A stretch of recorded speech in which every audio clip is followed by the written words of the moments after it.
Okay, y'all, this is Lucian Black with Into the Chasm, and I'm here with my friend Amber Blakeslee. Hello. Say hello. Hello. We're going to talk about probably quite a few different topics. We've had some pre-conversation before we came on here for a second, and we're bouncing off each other. It's awesome. The topic at hand, I know I always wanted to talk about, and I know a lot of other curious people who don't have like a lot of outlets to find out about, is the idea of poly relationships. Now that's short for polyamorous, or is it polyamory, or You're polyamory. Polyamory? Yeah, that was the word I was incorrectly saying. We were talking about poly relationships as far as how would you describe what poly is, at least to you? It doesn't have to be some official definition, because it's a loose term nowadays. But as far as poly relationships, how would you describe them to yourself?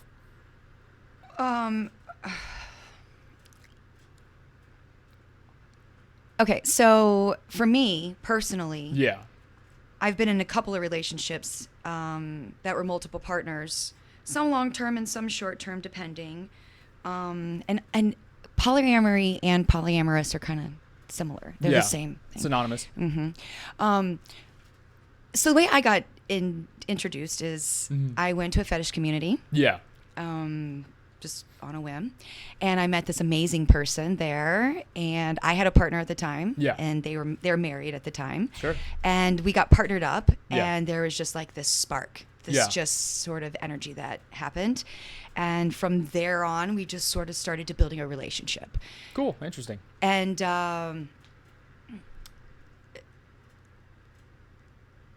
I was never really in relationships that, like, multiple relationships before that. Yeah. But I always knew that one person could not accommodate or Couldn't nurture activate all of my needs. Yeah. And so in order to, and nor is it fair. Yeah. I feel like it's not fair, and it's not, I don't know. I mean, I see all these people who are in these marriages who are like cheating behind their partners. I think there's an unspoken thing happening there. And so I kind of was like, okay, let me just like look into this. Yeah. And so that's kind of how I got introduced, was, like I said, at a fetish conference. I met a total stranger that I literally just. So it just happened by just random circumstance. It did, and it started with Happenstance. something that was not. It didn't have to do with being sexual. Yeah. It had to do with connection. Yeah. And That sharing that spark. Yeah, and so I think that's where it started for me. And so from then on, I thought, okay, well, all of my future relationships that I have are going to have an aspect of this at least considered or discussed. Or at least some learned thing that comes from that. Yeah. So, I mean, I'm in a monogamous relationship right now. Yeah. But before that, I was in a more open relationship. Yeah. But obviously, there are boundaries and discussions that Well, it come depends on along the person with you're with, that, and depends on how you are. And I mean, I feel like that's probably a learning process too. Well, if you're, I'm going to always kind of refer back to the fetish community, because I have a lot of respect for it. Yeah. And I've grown a lot in it. And so that's where a lot of the space comes from. And so being in that community has really kind of opened my eyes to a lot of things that I thought it was strange until I went there. Of course. And then I realized, there's a lot of people who are just like me. So, you mean this is normal Yeah. to feel this way? Yeah. But when you're there, okay, so there's this sort of a negotiation that happens before you engage in anything with anyone. You sit down, you talk about it, you figure a little bit about each other, you figure out what you're there for, what is it that you want to get out of it. What are your parameters? And so you have this really long, lengthy discussion about what makes you comfortable and what doesn't. Yeah. And then once you kind of have this negotiation and you find, is this going to work? Is it not going to work? Can I do what you're asking? I'm just making sure it's still recording. Oh, I thought you were looking at the kitten. Oh, no. The cute little kitty. She is adorable. So we had like this negotiation that is kind of before everything else. And then once you do that, you kind of go into your play scene, your moment, your date, or whatever. Yeah. And then end part is like aftercare. So it's you talk about what just happened, you talk about what you like, what you didn't like, all these things that you talked about. Maybe your parameters changed and you were like, oh, I thought I was okay with this, but now I'm not. Now that you see a different angle of it, you're like, actually, that does not sound like something I'd be cool with. So yeah. I feel like for me, being poly is sort of the same thing. Yeah. It's you sit down, you have a discussion, there's a consent there that is sort of agreed upon, Yeah. I like this, I don't like that, I want to do this, I don't want to do that. And then from there's like a communication that happens throughout with your body, your mind, your soul, whatever it is that you're connecting on that level. And then the clarity, like that comes after. It's like, okay, let's be very clear about like what's happening, what's going on. What are you comfortable with? I've been in relationships where I don't engage in sexual behavior with other people, but my partner does. Yeah. Or vice versa. Sure. Or we neither one of us engage in actual like intercourse with another individual, but we do a lot of other things with them. So there are different levels or dynamics to the two relationships. Sure. Yeah, that makes sense. And so for me, when I have, man, who doesn't love? That's the thing, I think. And when you have respectful love and you can appreciate that and maintain that, I'm not saying go out, let's have orgies. I'm saying let's get together and talk. Let's talk about it. Have the conversation. Yeah, like let's open the door to it. Yeah, I think some people don't like it, and others, it's forced. So. I think there's still there are levels to this conversation that make a lot of people uncomfortable because it comes up with, like we were talking about earlier, the forbidden area of society where we're only now really diving into it. I mean, I know in the '60s in the love movement, that was really, really going far places, and it was starting to open, it was starting to blossom, but that kind of got distracted by drug use and the whole movement kind of burned down. But I feel like you were touching on something earlier about how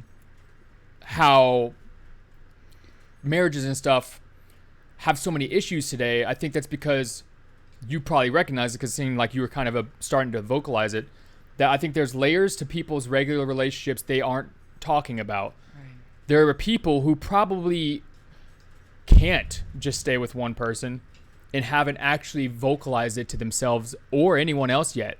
They're still trying to pursue this agreed upon societal standard of everyone just like one man, one woman, or whatever they're pushed to believe. And they don't understand that there's actually kind of new things you can try. Like, I know I've known couples that are in poly relationships that one of them does not need to be in a poly relationship, and the other one is definitely monogamous, romantic, and then the other one is more free spirited and just like, why put myself in that box, But the one that should probably be in a poly relationship is trying to be monogamous, and the one that is all about free love ends up being the one that cheats when that was never their intention in the first place. They're just a person who can't really bind their love into a box.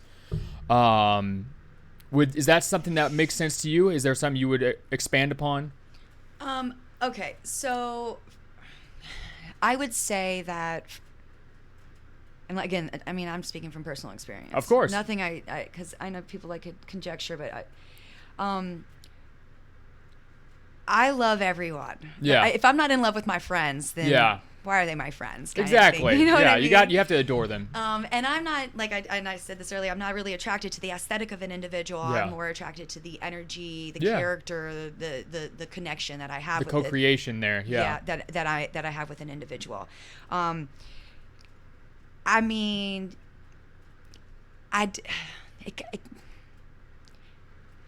trying to touch a little on what you said because the cheating aspect of it is like the poly person shouldn't have been in the relationship, and so they end up cheating. And that's a whole nother level because I love people and I would love to be in multiple relationships, but I'm in a monogamous relationship and I'm very happy in it. Yeah. And have been for 2 years, and I've been in other monogamous relationships as well, 5 years, 7 years, and didn't cheat. Yeah. Of course.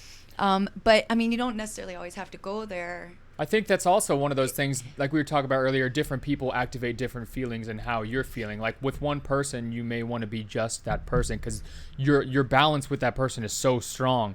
Yeah. And then there's some people you may not share that same kind of full balance with, and you're like, maybe we should be more poly. Well, and relationships have different dynamics. Yeah. They have varying degrees of things, you know, like I have a relationship with one person that, so I'm a masochist and they're a sadist. So that relationship works out. There's a balance. There's no kissing. There's no intercourse. There's no any of that. It's strictly impact play or whatever. So, but that to me is a valid relationship that I have a lot of love for and that I nurture. Yeah. In like I would the relationship I have with the person that I'm having sex with, or that I'm raising a house, you know, a kid with, or holding down a home with, or whatever, you know. So I think because of that, there are varying degrees. One person just, I believe, can't really meet all of another person's requirements or needs or whatever, and I think that's okay. I think it's a lot of weight to put on somebody to say, you have to be my best friend, you have to be my confidant, you have to be my lover, you have to be my provider. I mean, it's a lot. That's a lot, yeah. So, you know, what's the harm as long as again, with consent, communication, and clarity, I think there can be a base for a family that is larger than just two people. That makes sense. Like you talking about establishing boundaries and just as long as you're open with that person. Yeah, and I'm not saying that things don't change because I have seen certain relationships where everything was fine, and then like you said later they're like, well, I need this, or this changed for me, and that's okay. You know, I feel like as long as you're able to just talk about those things, that's one of the things I love is like, especially in the poly kind of community or in a relationship, you're going to have some jealousy. Yeah. I mean, people are going to be like, you're lying, but I'm not a jealous person. Yeah. I really am not. Yeah. I don't really have that part of me that's like, I don't want him to do or her to do that or whatever, and it's all me. Well, you have to be a really controlling person. There's like a jealousy there. There's a little obsessiveness, and you don't really have like you don't seem like you have that obsessive gene. Well, I think even people who aren't really jealous about things get kind of jealous with their partners, for sure, and their time and their energy and whatever. And so I think you need to just remember that we're all human beings. Yeah. And that, you know, just because they spend some time with you, and I'll just use this as an example from my current relationship, but music. Music is my partner's other partner. Yeah. You know what I mean? Yeah. And so cool. A lot of time is spent with music. Yeah. You know? And there are times where music is the primary, and I have to just step back and that makes a lot of sense. I've never heard someone break it down like that, like the relationship with music. I mean, everybody got their love. Yeah. So, I mean, it doesn't have to be a person. Yeah. I mean, split my brain a little bit thinking about it. Because there are people who have such a deep connection with music that just like, you can't juggle two things simultaneously. It's just like you have one love at a time almost. Yeah. And I don't want to, and I never ever want to take from that. Yeah. You know what I mean? And how good on you. That's awesome. Yeah. Because it's important. Yeah. I think it's important because it makes them so happy, and it creates such a joy in our life because of it. Well, and it activates other people that hear it. Yeah. It's like one of the only things you can do, and while one person is doing it, millions of people can connect to it simultaneously. You can write one song and literally just pull people out of the gutter. Yeah. And unite people too. Well, okay, and so take that and then imagine that's a person, and that feeling, that energy, that ripple comes off of you because you connected in some way with that person. Yeah. I don't want to take that away from any of my partners or from myself. Sure, of course. I want to be able to connect with humans in a way that's meaningful to me. Yeah. And I don't want to have to be thinking in the back of my brain, you know, is this going to, you know, what's going on here? Is this going to hurt another person? Like, I know my gut instinct is okay. I know what the parameters of the space is. Sure. And so as long as you act within that space. And even if you want to go outside that space, you just talk about it. Open the conversation. You do. And if the dynamic changes, the dynamic changes. Yeah. Okay, so I'll give you an example. When I was dating a previous partner, they were like, okay, I'm okay with this. Like, it's cool. We can, because I had 2 partners at the time. And I was very open with both of them. I said, hey, I have this other partner that I'm very connected to and I spend my time with, but I have, I'm very connected to you and I spend my time with you. And both of them were like, it's okay. It's okay. Okay. So I'm going to show you the varying degrees of what happened here. Okay. And they both were okay with it. Sure. Well, it came to light that watching body language, recognizing distance that was happening. I went to the one partner, and I was like, okay, I want to go see this other partner. They're performing in Chicago. I want to take the train, go up there for a night, whatever.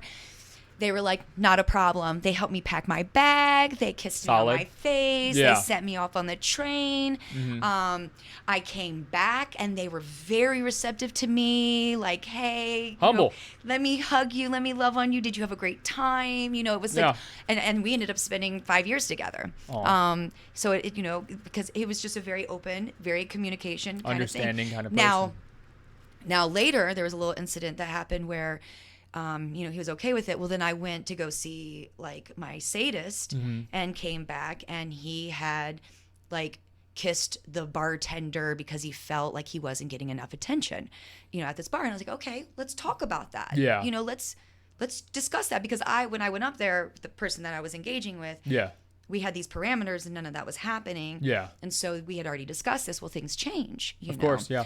So we just discussed it. And I said, okay, what made you upset? What made you uncomfortable? What can we do? How mature of you. What can we do to like talk about this? Because we're humans. Yeah, for sure. We're humans.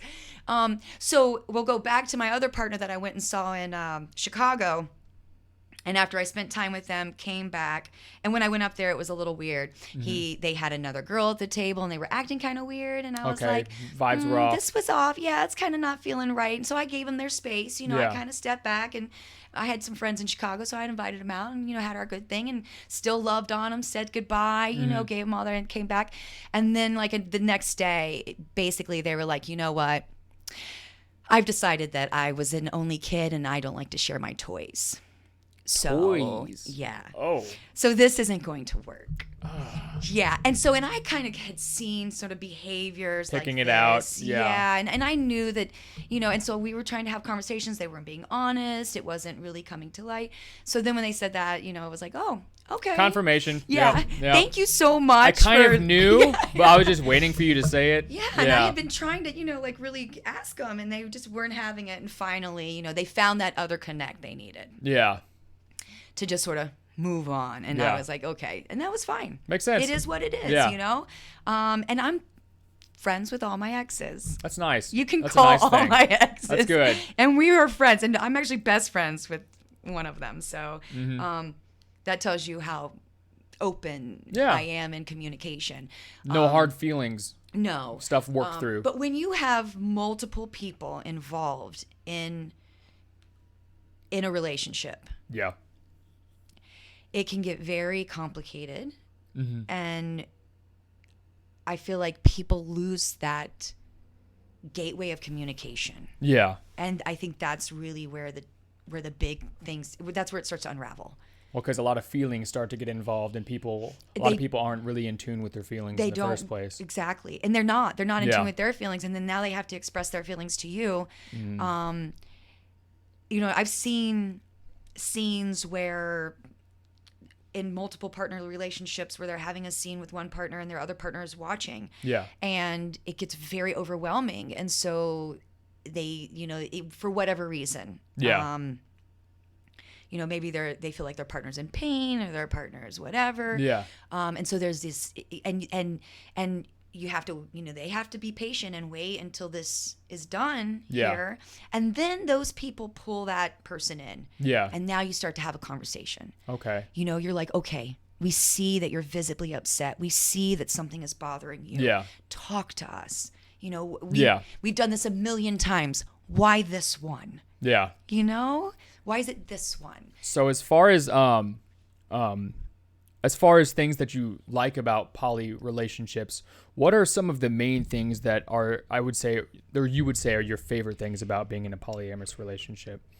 Well, I like to engage with people in different ways. Yeah. And so this gives me that opportunity to engage in individuals in my own way. Yeah. With that person. Freedom of expression and a bit of it, freedom of emotions and... Yeah. And a lot of my relationships, almost all of my relationships, do not center around sex. Yeah. So I'm a little different, I think, in that aspect. Yeah. Even in the fetish community, I'm like a 5%er where I go and get these things and there's no sexual like... Are you borderline asexual? Is that your thing? I would say... I mean, I told you I'm demisexual, so Yeah. I have to have a really, really... and like... I mean, I got to know somebody for a while. We have to like really vibe before I'm... And even then, it's a... I have a fear of like... a lot of things. Sure. Fear of intimacy, a fear of getting naked, a fear Yeah. of, you know, like, you know. Well, taking your clothes off, that's never, for anyone that gets used to just getting naked, that's like, that's a practice. It is. I It's agree. a dance. And man, I wish I had that, like, you know, that. Yeah. Because it is sort of a release, It's too. enlightening. It's freeing. It is. It's, I think, one of the reasons I can even do podcasting and I'm so open about speaking to begin with is probably because I got my ass naked a lot of times when I was younger. I kind of just ripped the Band-Aid off with that. And I like how you use naked as in my soul, everything about me is so open. You're exposed. Yeah. You're raw naked. 'Cause when you're a kid, I mean, you're naked all the time, and then you're told this is who you are, and then eventually you wear more clothes the older you get, and the more they're like, well, you need to put more clothes on, dress up. Too much is showing. Masks. Put your mask or not on. enough is showing. Yes, masking. Yes. Put your mask on. I mean, all this really is masking. I mean, shoes are feet prisons. I don't have shoes on right now, so. Good. I'm wearing flip flops. That's me masking. Foot masking. I loved being able to. I love being able to connect with individuals and not having to worry. I love being able. Okay, so when I was younger, I had partners who were like, "Oh, you're friendly is flirtatious. It's borderline, you know. It's because they want it to be. I'm not comfortable. Well, they weren't comfortable. Like, you hug too much. Why did you run up to him and grab him and put your legs around him and just snuggle in, like as if it was meant I was going home with the individual or something? Yeah. So I feel like that kind of thing where that, you know, you're too flirtatious. You're not. You're friendly gets confused. I feel like I just wanted to be able to connect with people genuinely, and not have to worry about what other people are thinking, or I want to know what you're feeling. Of you course, know, I want to know what you're feeling, but I feel like being in a poly relationship allows you to express yourself in different ways with different individuals, and not everyone can communicate the same way. It's like when you try to teach a language or you try to teach someone math, not everybody learns the same way. Yeah. So you're not going to feel the same way with everyone. Sure. And like I said, with mine, it wasn't sex based. Yeah. So it was more, okay, I'm a masochist. I like pain. Yeah. It's a whole nother conversation. Yeah. My partner doesn't feel right giving me that pain. Yeah. But they don't oppose to me getting that pain because it's a release. They can see that I am physically and psychologically releasing. Yeah. They can tell. It changes my behavior. Physical pain for you is like a guitar player playing the guitar. Exactly. It's like my song or my dance or my that it's how I express myself. Yeah. And so I needed that availability to me. Yeah. And so that opens another layer of a relationship, which then becomes a really deeper, more intimate kind of thing. Yeah. And so I think that's why I personally started to allow myself that opportunity to connect with other people. Yeah. And to be able to be like, you know what, I can sit on someone's lap and cuddle with them and snuggle with them and kiss with them. And I don't have to go home and have intercourse. We can just have connection. Yeah. Yeah. And it kind of gives you that freedom to just connect. And a lot of people are tactile. I'm not a tactile person. Yeah. I'm more of an energy person. I want to be near you. Yeah. But I don't want to really be on you kind of thing. Yeah. Whereas a lot of people just want to be on you. Yeah. And because of that, because I'm not a snuggler, or I'm learning to snuggle better, but partners before, I didn't want them to not have that either. Yeah. You know, we love each other. You sound other. well-rounded. Even the things that you're not used to, you're still open to like learning a little bit slowly. Well, absolutely. Yeah. I mean, who am I to say you can't feel the way you feel and be who you are? Yeah. And if I want to be in your world and I want to gain moments and Yeah. share space with you, then there are things that, you know, maybe I don't like or you don't like or we don't quite understand. But let's get to the point where we can understand that. Because that's important to me. Keep the conversation I want you open. in my life. Yeah. Yeah. And it can be in whatever degree, whatever Yeah. varying degree. It doesn't have to, all the dynamics change. Like Yeah. I said, I'm a best friend with my ex. And we dated and now Well, we're that's best awesome. friends. That says a lot So- about you and your own character and your openness. And as far as so you do enjoy the you're in a monogamous relationship right now. Yes. So right now you are not in a polyamorous relationship. But when you were in a polyamorous relationship, in poly relationships, were there things you didn't like about it? I mean, was it all good, or were there things about it you're like, this is actually kind of difficult to figure my way through? Well, I make everything all good all the Yeah, time. yeah. Good on you. You probably do. Yeah. I don't, like I said, I don't really feel angry or that kind of thing. I might get hurt. Yeah. So there are moments where I was hurt. Like, I Yeah. mean, we all have this moment where like, okay, we're struggling. We want our partner to acknowledge that we're Yeah. struggling, even without telling them that we're struggling, Yeah. you know, but yet they're over here spending time with someone else. Yeah. Now, I mean, you can take that however which way you want. You can be upset, Yeah. you know. So it sounds like you didn't really have negatives. You just learned from. I did. Yeah. Well, everything is a lesson. Yeah. And so I just learned. You need to teach a class, woman, because I mean, that kind of like emotional control and mental control is something that a lot of people in this whole country just don't have even like anything on that. You know, there's a Yeah. lot of layers to that and in depth to you to be able to not take things so seriously and so personally and feel like an attack. Like that's profound and admirable, actually. That's amazing. Well, okay. So when I first started dating my partner, Yes. I wanted it to be open. Yes. And they weren't comfortable with that. And I was like, okay, I'm okay with that, you know? Well, shortly thereafter, they found someone that they were really feeling. They Yeah. had been feeling them before, but just didn't Yeah. want to say. And I was like, I knew this was going to come up. You know, Yeah. I was feeling Body the chemi- language and stuff. I was You're feeling like, the chemistry. I knew, you know, and I was. You guys get really close when you're talking. And I was yeah. encouraging because Yeah. I was like, look, you know, you need to explore Explore things. that, yeah. Please, I want you to feel your feelings and figure out what this means to you. Yeah. And so, but the way that it transpired was I knew that they had feelings for this person, but they didn't really say to me that they had these feelings for this person. Well, they go over to this person's house. Alcohol's You might have known involved, before they which, did. by the way, I don't approve of. I feel like Yeah. if you're going to actually have a legitimate conversation with someone Yeah. about something of this nature, you need to be sober. Yeah. So if, that's if just my- emotions are in play and stuff and like and that. that is actually yeah. like kind of a requirement with a lot of people that with everyone I play with is that you don't come under the influence of anything. Yeah. I mean, you need to calm so that you can feel your Well, senses. because then you another need to be, you is coming into play. well, and you need to be firing off on all your senses, Yeah. and you can't do that if they're dulled. Yeah, you know, or sure. super heightened or whatever. You Yeah. know? So anyway, went over, had some wine, had a conversation about how they would love to be in a relationship with them like they are with me. Yeah. The individual was not into it. Yeah. So they turned my partner down. They came home and they were incredibly sad, you Oh, know. yeah. So they came home and they were like, hey, of course they're drunk. So now they're Yeah. like, oh, let me just tell you what's happening. And I'm just sitting there and listening. And of course I'm just like, you know, we're human. Okay. Yeah. We're human. So I'm not angry at all. I feel for this person. I Yeah. feel for them so much. My heart's breaking for them because I know this, you know, this feeling that they're having. And so it was like, we had to just like have, I mean, I held them, Mm-hmm. they cried.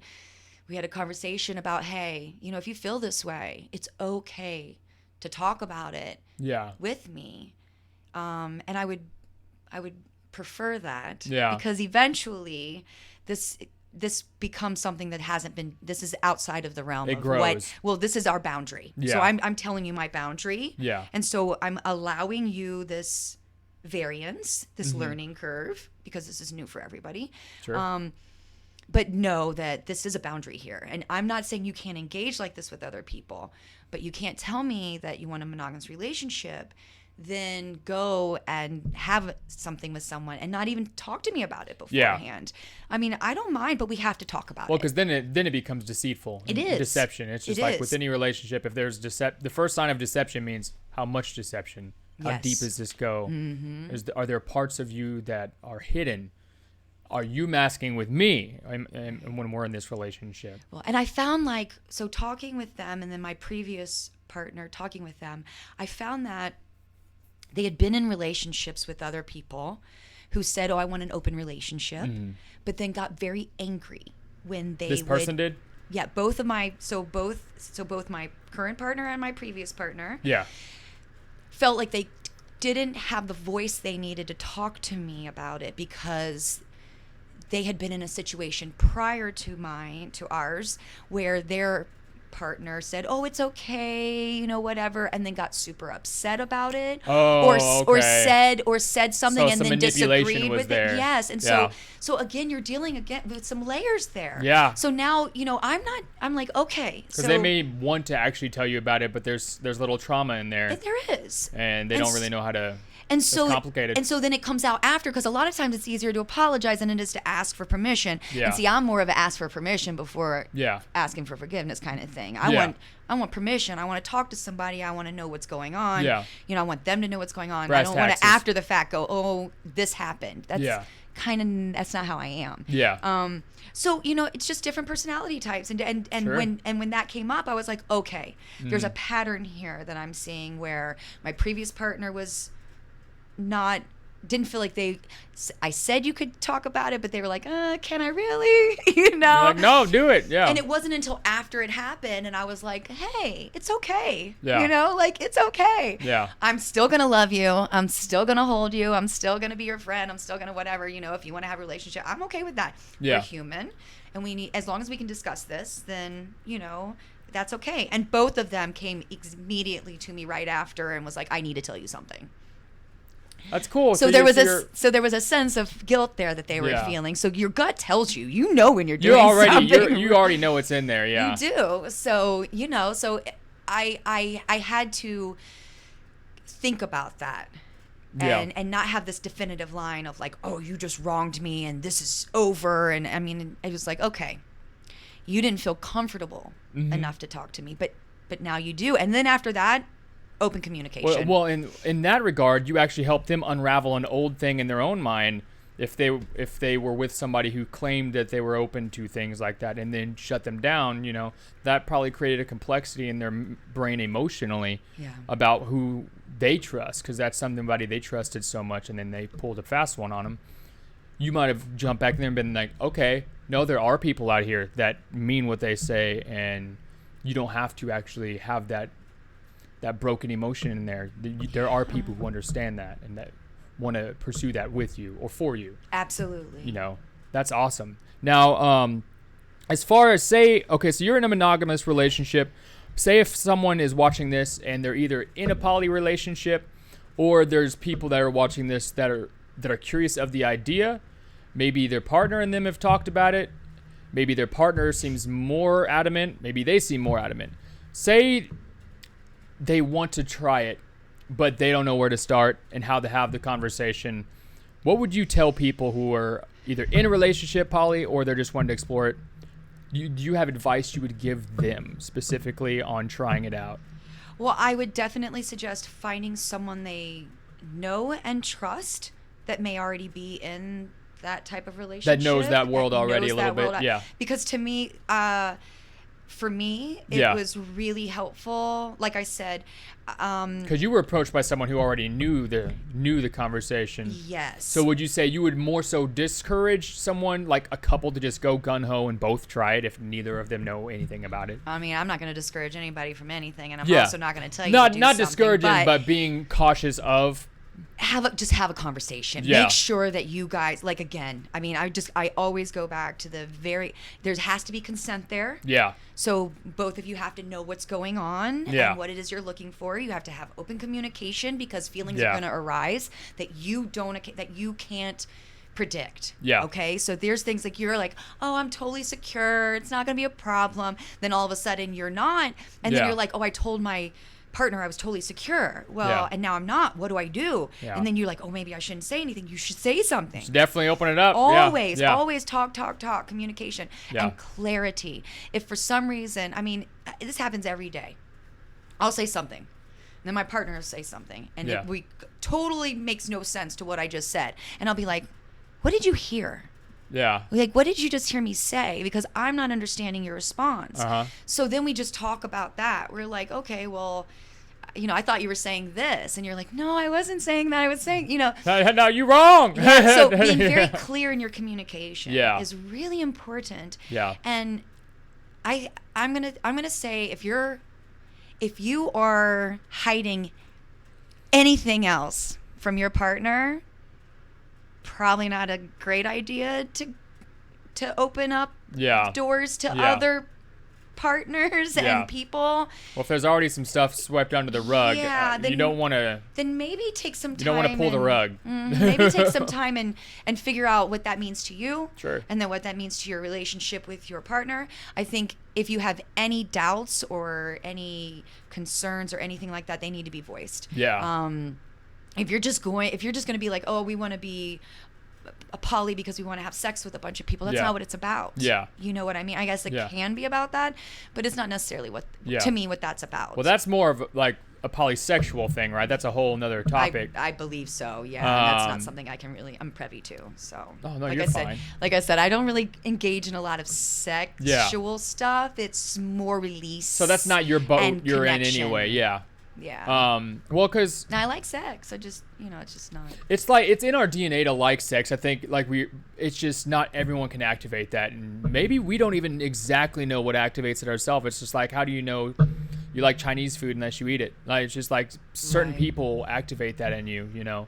I know I've met people that I thought I connected with sexually, and then we'd get into the situation where that time comes, and it's just like my body's like, no. I'm for some reason not as attracted to you, or I don't connect with you the way I thought I did. Right, and that's okay. Yeah. Hopefully that's okay. Feelings get complicated. I think that's why a lot of people are afraid of poly relationships, because I think it could be beneficial. Like, I start thinking about the future and the paths this country at least has been through with monogamous relationships and weddings. And you were talking about how marriages have so many issues today, and why is it that so many marriages fail? I think it's because things are changing. Roles are changing. Finances are changing. People's roles in the house are changing. And I think relationships ultimately are changing. Feelings are getting more simple, but also more complex at the same time. It's kind of a paradox what's happening with people right now, because the poly conversation is opening, but people also still feel just as complicated about their thoughts and feelings. And I think, like you said, vocalizing those things is the best route to trying something like that. Yeah, and I think you kind of hit it on the head with the whole society. It's like a societal sort of thing that we're put into it. And I let me just say this. Yeah. I'm a fan of marriage. Yeah. I've been married before. Yeah. And I think that and like I said, the partner that I engage with is married. Yeah. So, and they have a beautiful marriage. Yeah. And we are very good friends, all of us. I feel like there is sort of this stigma that is put on a marriage where I can't tell you how many times I've been told, like, why don't you have babies? Why aren't you at the house? Yeah. I'm 45 years old. And when I traveled across the world, the first 3 questions were, where's your male escort? Yeah. Where are your kids? Yeah. And why are you at home? Yeah. I was like, what? All those are societal cliches, man. It really is. And so I feel like it's the same with relationships. You've been told that you're only allowed to have this connection with one person. Yeah. So that one person now has to be so many things to you. Yeah. And that is a lot of weight. That's a big role to step into. Man, like, you know what I mean? Yeah. So, like, my current partner has a 9-year-old. Okay, I'm not privy to kids. Never had them, never never dated anyone with children, Yeah. anything like that.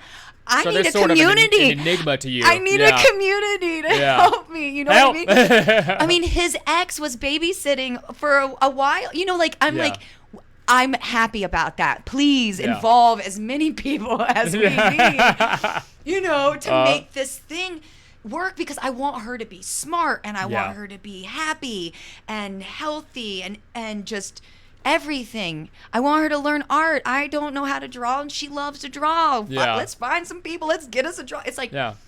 you want to sing, you get a voice coach. Yeah. You want to dance, you get an instructor. Yeah. It's kind of like that. It's like, I feel like your life is in all of these kind of facets and realms, and let's say you like to play D&D, but your homie doesn't, so you find another homie who does. What Yeah. does that even mean? You're like, it's cool, right? Yeah, Like, man. you can play D&D with somebody else. They shouldn't get jealous about that. Yeah. Maybe they do. I don't know. I'd say the number one thing is know your person. Yes. Absolutely know your person. Yeah. Know yourself Yeah. and your person. Yes. Before you open this up to other people. Well, because there's gonna be people where they're like, absolutely not. That's. I mean, because there are some people that I think they're just destined to be monogamous anyway. I mean, it's just like, Well, I have a people lot have of friends su- who have such very strong good feelings. marriages that are monogamous. yeah, you know? people I like mean, that. They don't. I think poly relationships, they're complex and can be a beautiful, great, holistic, really wonderful way. But I think there are people who really like simple. People like simple, and people like being that whole everything for someone else. There's some yes. people that want to be the husband, the provider, the builder, the carpenter, the grungy, and then there's the women that want to just have this traditional simple housewife life, and there's of course nothing wrong with that. But I think there are people who do love monogamy, but I think the whole poly conversation it's opening up, because I think people are changing, like what we were talking about a minute ago, and Well, I think we were told you're supposed to get married. we're questioning okay? the narrative now. Yeah, And that's good, because Yeah. because that's opened up. Let's say,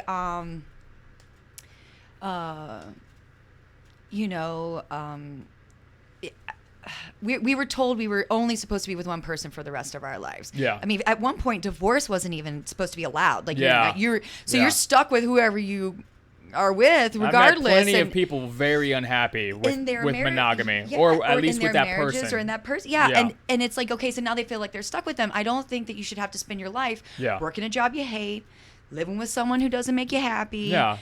Whatever these kinds of things are. And I think, it's good.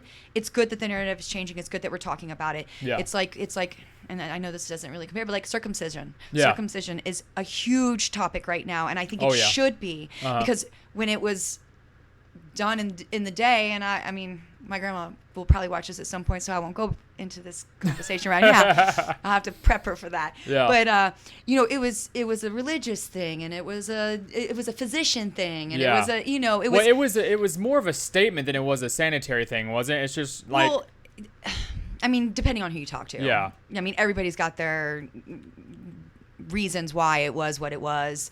But the point being is that you were told you had to do this. Yeah. And so then everybody was just like, oh, I have to do this, then I'll just do this. Yep. You know what I mean? It's And the thing everyone's doing, so I'm doing the thing. Yeah. so marriage is the same thing. It's like, okay, I've been told this is the way I'm supposed to do this. This is Yeah. the way it's supposed to happen. Like my grandmother said when she was growing up, you get married, you have children, Mm-hmm. you have a household that you raise, and that's your whole person. Yeah. And I have a lot of friends who are amazing moms and wives Yeah. and have incredible lives and do these incredible things.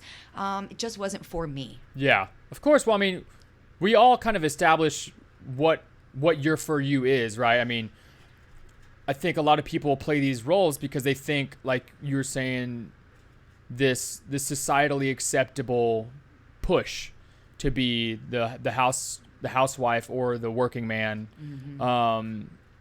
But We all have a role to play. yeah, I think people get stuck in those roles without realizing you can, as long as you're open with yourself and actually vocalizing to yourself, at least subconsciously, and having those conversations with yourself that maybe I should question more of my own feelings. Yes. and actually come to some conclusions, because there's a lot of people that will be in relationships or a marriage and be like, why am I so unhappy? My job's okay. I love my kid, but why am I unhappy in this relationship? Maybe the spouse isn't even a bad person or even abusive or terrible. Right. There might just be some unhappiness in there. Maybe that's because maybe it's emotionally they don't feed you the way you need to. Maybe it's a sexual thing. If you're a more sexual active person, maybe they don't really activate that the way you need either. There's all these sides of a relationship, mentally, physically, financially. I mean, if you're the only breadwinner and the other person's not working, there's a lot of extra fucking weight on that too. I think people need to just, if you're unhappy with what's going on, you need to ask yourself why. And then communicate. Exactly. Tell your partner. Exactly. Talk Vocalize to your partner. Exactly. Now, I do understand. So I had a girlfriend whose husband was, you could tell he was like, hey, things aren't, he wasn't getting what he needed. Yeah. And he you could tell he wanted to talk about it. And she was super uncomfortable. Yeah. I mean, she was the type of person who would like go through all his magazines and like scratch out all his car magazines and scratch out all the girls' like bodies and stuff, like super. And then I look at him, and they're both like my best friends, right? Yeah. Yeah. And I just look at him like, she was like this before you got married. Are you surprised? You know what I mean? Like, and now you're having this issue, and all the while now, she was cheating on him. Oh man. All the while. Yeah. Cheating on him. And then, I mean, it was like a 7-year span where he finally was like, okay, he had given it everything he had. Yeah. Great dad, great husband, great hard worker, like amazing human being, right? Give everything he had, and then she was cheating, and he knew it. Yeah, picking up the signs. He knew it. And then he finally found someone that he connected with on that level and engaged in activity with this person without telling her. Mm-hmm. And she found out and basically beat the crap out of the girl and all this other stuff. It was like this whole thing that went down. But you see the toxicity there. Yeah. If they had just been like, look, yeah, we really love each other. They could have removed X, Y, and Z. You're not kidding. And we have a kid that we love, that we want to raise together. Well, and the kid's going to get a lot of that too. Well, and the kid knew exactly what was going on. I mean, I don't care how young your kid is, and I don't have any children. Kids aren't stupid, man. I mean, I'm sorry I'm speaking to this, but they're not stupid. They're not. I mean, they know what's going on. They pick up on, I mean, because kids are so used to being quiet and just being passive and just being told what to do. They are the biggest observers, so they're masters of body language. Yes. And whatever you think you're hiding from your kid, you're fucking not. Absolutely not. Maybe they haven't even vocalized it to themselves, but they know. They watch the behaviors. They see yeah. I mean, being around this 9-year-old, like I said, I've never been around kids really. Yeah. Like I just didn't see them in my future. And man, I can walk out of my bedroom or walk into her room from where I am. She can look right at me and she'll go, "Are you okay?" Aww. Or she knows, just like that. Yeah. She picks up on it so quick. You know, and I'm just like, wow, girl, I didn't even say anything. I forget you could be rocket fast. But let's talk about my feelings, because if you're seeing this on me, I don't want to be like, oh, I'm just fine. Yeah. Because you know what fine really means, don't you? Yeah. Well, that means fucked up, insecure, neurotic, and emotional mostly. Oh, I've never heard that. That's awesome. So, I was like, I could tell her that, but I could be honest with her too, so that she could be honest. It's like a building of feelings that if they don't vocalize those things, they stack. Yes. Eventually you start filling this rug, and there's a couple little crumbs and a couple things you fill, and eventually you can't hide that rug. You're going to fall over it. Yeah. So I'm going to go back to what we were talking about, like what would I suggest or what would I recommend, or if I think it was before we were taping, but we were talking about how in the fetish community you have kind of like these things that are set down. You negotiate what's going to happen. Mm-hmm. Then it happens. And then you have your aftercare, which you talk about what happened, right? Yeah. So I feel like if that is done, if you sit down and you have a negotiation about what it is that you're looking for, what you're not getting, things like this, and then you set up these parameters that you engage in, and then you can talk about it afterwards, because, like I said, feelings will come up that you didn't even anticipate.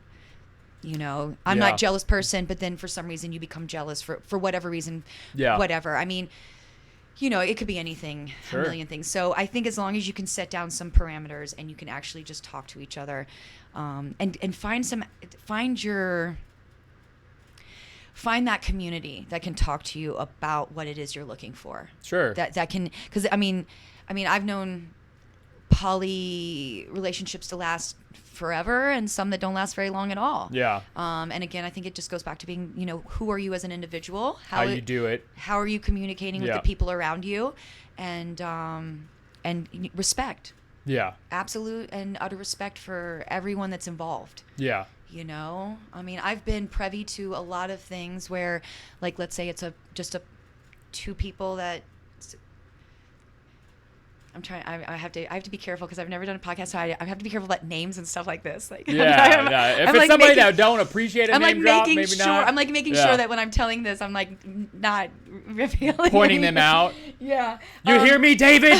You hear me? There was this couple that always liked for me to be part of their sexy Mediation. time, you know? Okay, yeah. So they would be getting down, and basically I would either be instructing them or I would be sitting on a couch just watching them. Yeah. And to me, and these were very close people to me, you Yeah. know, we were all in relationship together.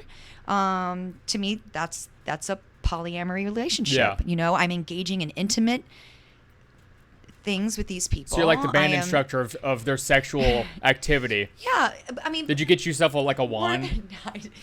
I would have loved that. Turn actually. around, stick it in. And then I would have slapped her right on the butt with it.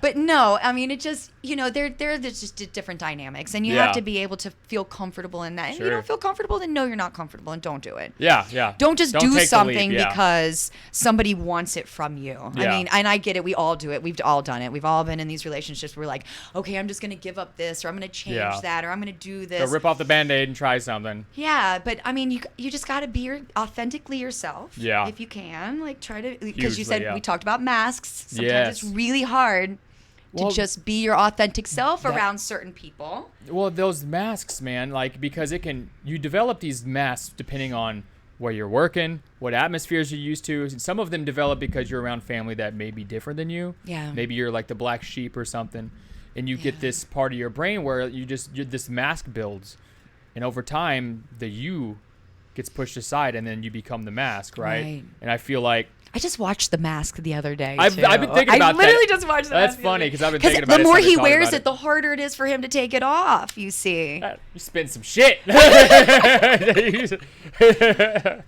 the truth, though. I know I know with me, family dynamics and stuff. This is outside the poly, but in regards to the masking and complex feelings and stuff, I know when I was younger, I used to mask because I have different families that have a different dynamic or energy. Some houses you go in, you're like, you feel it on the walls. You're like, I feel uncomfortable in here. I gotta be a certain way. Yeah. But I feel like, well, you were talking about microdosing earlier. Yeah. If you want to have that conversation, I've noticed that when it comes to masking, microdosing is something I've tried it twice. I did it once for 2 weeks, and then I did it for an entire month about 6 months ago, and it like changed my life. Because I'm Absolute reset. Yeah, it took me back to zero because I came from a lot of crazy shit when I was younger, street kid for like a decade. Me so too. like even a therapist, you go through a certain amount of stuff. A therapist really can't direct you through like a war. Yeah. So you got this complex neurology, circuits firing in weird things. You don't even know what's triggering you, right? Yeah. So you're just like this anxious kind of feral animal. And then that second time I did that microdose for a month straight, changed my life. Yeah. Because I came from this societal thought of you have to fix your problems, you have to go to a therapist. And I went to a therapist, and I'm like, the therapists are getting paid to listen, and they've got helpful things, but they don't really click for exactly what I'm saying. Right. How could you? Well, that's kind of why I ended up going to the fetish conference when I did. It was because I'd seen therapists, and I was like, okay, there's something I'm missing here that they're even missing for me here. There's a piece of this puzzle. It's got to be personal. It's got to be something deeper. And I knew that it had to do with that pain pleasure threshold kind of. Why is it that everything in my life has to be so painful? Yeah. Like everything, not just everything, relationships, everything. Yeah. I mean, I'm a glutton for punishment, basically. That's all I want. I think there's definitely some kind of neurological thing that if you get used to trauma responses for a long time, it probably breaks you, but eventually it probably becomes just a normal thing. So then it's kind of just like having a coffee, right? Yeah, and it's like, I kind of want to go back. Sure. I want to go back to where we were talking about the poly family. Yeah. Because we were talking about how in a monogamous, or in a marriage, whatever. Yeah. You have the man who goes to work and everything's shifting, right? Yeah. Women are now working, or you have to in order Yeah. to be able to afford anything these days. Oh my God, yeah. Both partners have to work. Everybody has to work, okay? Well, in a poly family, guess what? Everybody does work. Yeah. And they all put in equal energy. Yeah. Equal money, equal time, equal whatever. So that makes a lot of sense. And so now you actually have a community of people coming together to raise a family. Yeah. And things are more achievable. Well, yeah, because not everyone's broke anymore as well. If you got $1,500 rent, if you were just a single person paying $1,500 a month, if you got 3 people under one roof, splitting that 3 ways, I mean, that's extra income. Yeah. And I'm not saying, do this for a rent break. Yeah, but there's perks to it. But I'm just saying, like, these are the things, and this is breaking the norm. It's okay. So one of the families that I am very good friends with, there was, I'm going to call it a primary person. So there was this primary individual who was sort of like the head of household. Yeah. And then there were like 4 people underneath the primary. So it was we'll say a man and 4 women. Okay. Yeah. So all of them, and the women are together, and they're all together. Okay. Yeah. Everybody working, everybody helping to raise the children, everybody, feeding everybody else. And also in those moments where you don't have anyone, because your person is gone or whatever, you have another person who can be there for you. Or maybe they don't understand what's going on in your brain. Maybe they can't really relate to you because of the trauma they didn't experience or the conditioning that wasn't theirs. Sure. And so this other person does. And so you have that freedom to be able to really be able to talk to somebody who is intimate with you, and again it wants the best for you. Yeah. So that's a really lovely thing, is to have this family, and a lot of these families get attacked for having children and being in a poly relationship. Because they see that they're projecting that onto their kids. They think, they're just it's sexual, indoctrination. and they're just But what is monogamy? Whenever you teach your kids monogamy, it's kind of the same thing, just a different, it's a different view. lens, different view. So I think that's important to recognize. Is like, it does take a community to raise your children, to raise yourself. I mean, who doesn't love love? Yeah. You know what I mean? And if it's respectful love, and you're all on the same page, and everything is right, and if it's not, then you have to be able to sit down and break it apart too. Yeah, you got to be able to decipher it. And that's something that happened with that family. It was like, okay, after time, 4, 5, 6 years, dynamics change. Yeah. And people changed. And so some of the people, they left. And that's okay. You know what I mean? And I think that's also a good thing to teach kids or people in your family, is like, everything's not permanent. Things change. It's constant. And this whole staying together forever just to please the kids, because trust me, I grew up in that. That's toxic too. It's so toxic. You can impact your kids negatively if you're like, well, we got to do it for the kid. It's almost never actually for the kid in the first place. For yourself. It's a selfish act. We're all ego driven anyway. Oh yeah, even the best of us. 1000%. My friend was like, you know how it makes you feel good to make other people feel good? Yeah, that's an ego thing. I was like, dang it. Son of a bitch. Dang it. Nothing is sacred. I was like, okay, fine. I hear what you're saying. All right, I get high on helping people. I know. Whatever. It's my coffee break, all right? Yeah. But, just like I said, I think it's just communication, respect. You really need to just talk about it. I mean, it's just like any relationship. It's all the same. Yeah. Talk to your kids. Talk to your parents. Talk to your spouse. Talk to your friends. Make sure everybody, knows what's going on. And that's hard to do, and I know it is, but Honestly, I mean, I'm brutally honest most of the time. Good. There are situational Yeah. things like you were talking about where, Uh-huh. like, you know, you don't do things or say things in front of certain people or certain thing. You know, you're just like, okay, I'm not going to go there right now. But I think truth is underrated. Truth itself, you mean? Yes. That's what you said? Yeah. Truth no, itself is 1000%. underrated. I Yeah. know Transparency.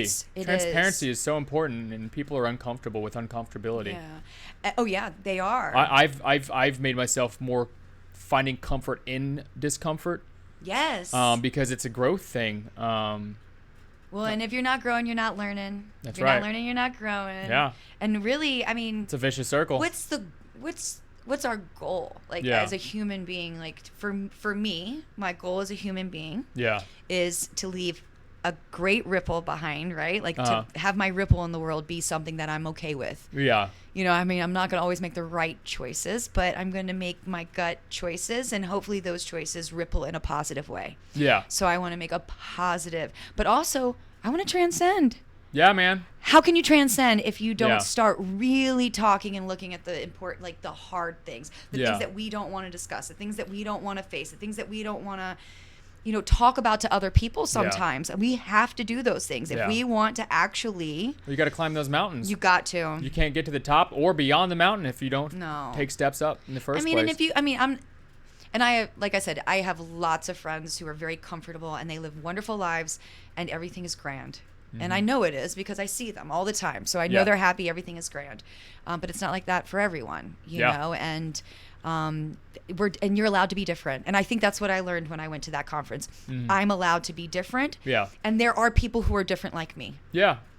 For sure. You know? Yeah. I mean, I was being told by everybody, you know, something's wrong with you because you like to get hurt. You like to get hurt. You Yeah. like pain. Something's wrong with you. Something's wrong with you. Something's not right with you. You need to fix that. And I'm like, Maybe there's something wrong with you for being scared of pain. yeah. And I mean, really, I mean, Like terrified, mortified of pain. yeah. Like I feel like I'm kind of tapping into like parts of me that really need explored. Yeah. And so for you to be shutting them down or telling me that it's not right, it's like, okay, I mean, I'm listening to you and I respect you as an individual and your point of view, but I really need to have the courage to express myself in the way that is best for me. Well, pain is uncomfortable. So, and it is. Um, I mean, well, there's a level of comfort in pain when you get There is. That's a yeah. headspace that you can, Yeah. you know, achieve. But There is a transcendence to pain. yeah, I mean, there's a reason why we punish ourselves. Everybody punishes themselves quite regularly. I'm so bad. Even if it's not in the way I do Yeah, it, you yeah. know, it's just but you know, I think that I don't think people should look at. So I've been running around in the festival community lately, and people look at festival families negatively. Yeah. They look down on them. Yeah. They're like, oh, they're wearing hippie clothes and their hair is dreaded, so they must be dirty, Yeah. kind of thing. They must be uneducated. They must be. You know, Yeah. they make all these assumptions Yeah. based off of what this group looks like. And Yeah. and I can tell you from being in it, they're amazing people Yeah. who Well, are they're so colorful, highly man. intelligent, Yeah. and have and the are most- changing the world Yes. in Yeah. a very positive way. Not all of them, because you got your bad apples. Every group does. Yeah. But But they're to not the be consistent, judged yeah. because of the way they live their life is very unfair. And I think it's the same way with the poly family, or even with like my girlfriend who is devout Southern Baptist. She has a family of 10 people and they live on a farm. She gets Yeah. judged every day too, you know, for being, you know, she loves God too much, and you know, why are you homeschooling your kids and all this stuff, you know? And I was like, you know what? Too traditionalist. Yeah, how about you just let people live? Yeah. How about we the stop brakes a little judging bit, yeah. everyone and we stop, you know, acting like everyone's supposed to be what we want them to be. Yeah. And just accept them for who they are. Yeah. Just love. Just love is love. Yeah. One love. That's what I say. Yeah. One love. But again, who doesn't love genuine love? Like Yeah. just love of people. Well, you and I think know? people that are self-proclaimed hippies or the gypsies, the just the colorful people. There's so much color to them. They're the philosophers, the musicians, the poi spinners, the fire sticks, the devil sticks. These people have so much creation and creativity. And I recently had been trying to think of like how I could find ways to make it easier to connect people around here. I started that Astral Earth group on Facebook. You joined it? Did you join it? I try to join everything you put up, but that doesn't mean I have time for it. Like I said, for sure. Like the last 6 months, I've sort of been in the woods or at festivals and. Well, any local people, local hippies or people looking to branch out, Astral Earth on Facebook, jump in there, meet some people, but meet all the people, network. Every damn one of them, because you never know how you can help someone else and how someone else can help you and how you can bond with somebody. Yeah. There's a lot of people who keep their trauma to themselves without realizing that someone probably has the exact same story as they do, probably at least similar. Well, and I think this is what's so great about social media and people being able to express themselves and say, hey, this is what's been bothering me. I need to connect with people. You reach millions and millions of people, whereas you weren't able to do that before, where you might have been in a community that wouldn't listen. Yeah. They didn't want to have anything wasn't to do. Easy to find to begin with. No. And then now you have this opportunity where you can really connect with people on a more intimate level. Yeah. About things that maybe you weren't able to talk about before. Yeah. I think that's awesome. And so we talked about sort of like the good things of being poly. Yeah. We have some, obviously poly relationships are way more dynamic.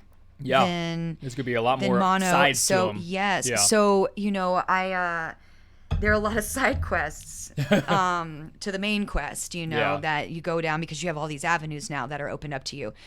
So it's not always beautiful, like we've talked about. Some things don't end well. Some people don't know how to communicate well, that kind of thing. My own personal experience, just, being in a relationship, like I said, I pretty much make everything good. I'm not easy to get along with, so it's kind of, I'm not a pushover. I'm just open. The sun will still come up tomorrow, Yeah. So, but is there anything else? Like, what else did you have on your? That pretty much rounds it up. That was because that was something I know I've been around poly communities when I DJ'd a little bit in St. Louis. Yeah, tell me a little bit about that. How that was for you and what you took from that experience. Love. Confusion, because me is just a straight white male, that I'm the cliche butt end of many jokes today, but I actually got to kind of transcend the straight white male and learn straight from the horse's mouth. I didn't realize how much beauty was individually in the LGBTQIA community, and there's a lot of poly relationships in there because a lot of them are hippies because they're in this free love space, right? Once I started going to these gay bars in St. Louis, I was just like kind of shell shocked without realizing how different it is than just a regular bar. Right. People are hooking up and shacking up like they're human. It's human nature. People are going to bang each other, whatever. More power to them. Right. But there was a whole different vibe, a whole different feeling of acceptance and love. I was seeing people dancing on stage and fighting their demons on stage and expressing themselves. I saw colorful dancing like burlesque and stuff where people will be like, yeah, naked bitches. But I'm like, these people are doing some colorful stuff. Oh, yeah. I saw a woman up there with a circle saw wearing this chastity belt, metal, spraying sparks all over the audience. And I've been to this show. Holy fuck. I've been to that show. I think they still probably do one. Last Saturday strip in St. Louis or around there.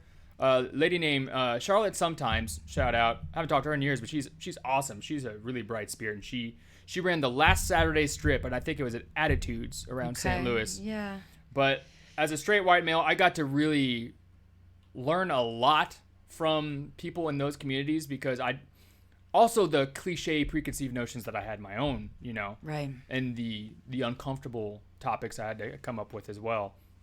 But yeah, I was the straight guy in the basement, and so did you meet any actual families, like poly families, like a group of individuals that were. My friend Tiff, she used to go by Star in that. I feel like she would consider part of what she had going on as like a poly family. We all had a lot of love for each other. there was, for me, I was outside of it sexually. It was more like we were all just homies. Yeah. I don't think I would consider myself part of the poly thing that was going on with them. They were all kind of exploring their own things, and I was like the homeless dude that kind of just accidentally became part of what they had going on. Right. But that gives you an excellent kind of outside view point. You know, you get to kind of look in at this family, and whether it's beautiful or ugly or whatever, you get to kind of see the dynamic of that. Yeah. You know? I think to me, I love the dynamic of relationships. Yeah. I love that you can meet someone for the first time and have an instant connection. Yeah. I was coming out. I went to a Creed concert when I was younger, and Seven Dust had opened for them, and so they were out the back door. And I went through the VIP, and we were coming out, and it was me and my friends. And we were kind of walking towards our car, and the lead singer of Seven Dust was like in this group of people over in front of the bus, and I remember this, but not in the same way as my friends saw it. Yeah. But as I'm walking out, somehow we lock eyes. We see each other. I immediately change direction. He immediately leaves the group that he's in. He spreads this, like, he literally does like this. These people spread open. We walk face to face. We stand just almost nose to nose with one another. I felt like I knew this person all my life. Like I had this whole lifetime with them. There was an energy in there. And I don't even know how long it was, but my friend said it was probably a good, 10, 15 seconds where we just sat there. And at the same time, we go, "You're fucking beautiful." And we turn around, walk away, and never again speak another word. We never, I mean, this is Seven Dust Leads. I don't even know his name, you know, but just little moments like that. Yeah. Like if I had felt afraid, because I was with my boyfriend who became my husband for a while at the time. If I had felt afraid, or if he had made me feel that I could not just be myself, then I would not have been able to experience that moment. Yeah.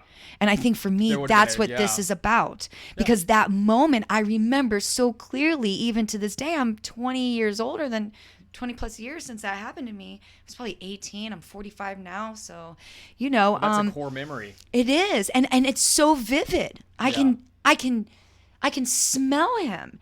I see his face. I can feel his energy still. Yeah. So that moment, I really appreciate, and it really, for me, it's like I'm not gonna have that connection or that spark with everyone, but I want to be able to have that. Well, in the wrong relationships, that never would have happened. No. It makes me wonder how many people are in like difficult relationships and they're missing those moments that they would have had for 20 years. And that was innocent. Yeah, that moment was innocent. There was just a recognition between both of you that two you both parties locked into it. Yeah. Yes, and we were just standing. I mean, it's almost supernatural. It's it was pretty strange, wonderful, but really cool. Never had that happen before. After that was like the only situation that I've had. I had that was something like similar happen, but it wasn't like me and this person like intentionally did anything. It was more of like an accident. I was in Georgia, and I was just in Walmart, and I was walking past the customer service aisle, which is like after the cashiers and computers and stuff. Then there was a lady coming my direction, so we were kind of just walking toward each other. Mm-hmm. And then we both turned at the same time toward the bathroom because I had to take a piss. We both turned to go to the bathroom, and then we both simultaneously realized we're going to the wrong bathroom. And then we both look at each other. We both hit ourselves in the forehead. At the same time, and yes. And then we both correct our path and walk into the same one. She was my height, had my same color hair. I don't know what color her eyes were, but I was just like...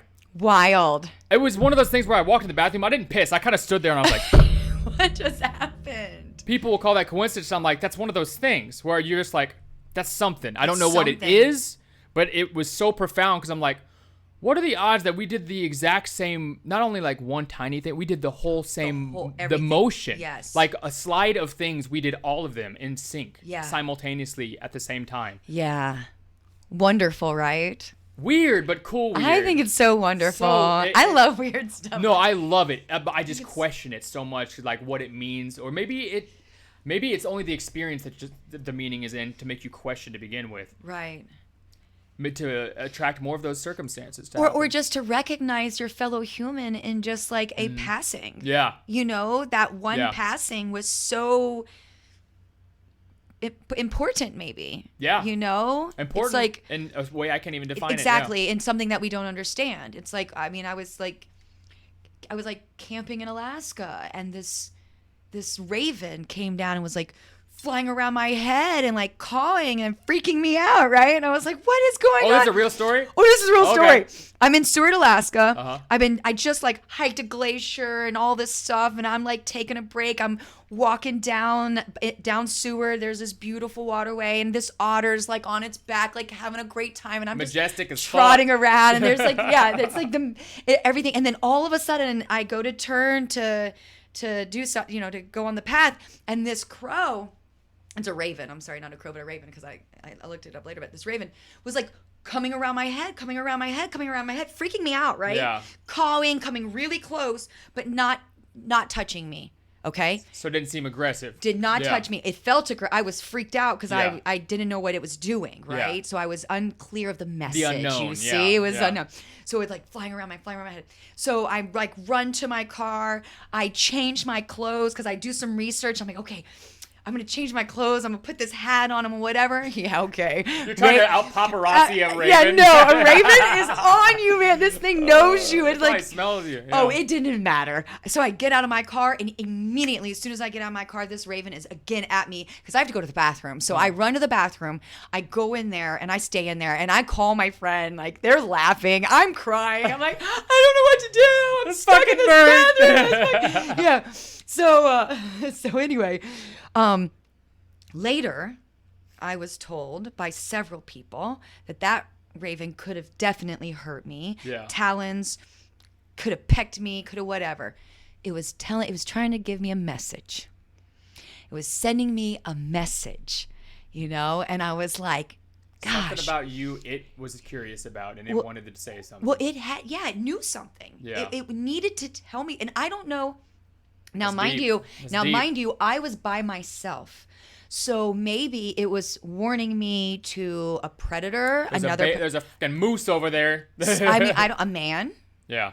whoever. Weird. Maybe Might have been signaling you because something. I said, I was like, oh, maybe I was near a nest, but they don't build nests. I was right in the middle of a campsite, and it was nowhere to build a nest, no trees or anything, like, you know what I mean? Like, Yeah.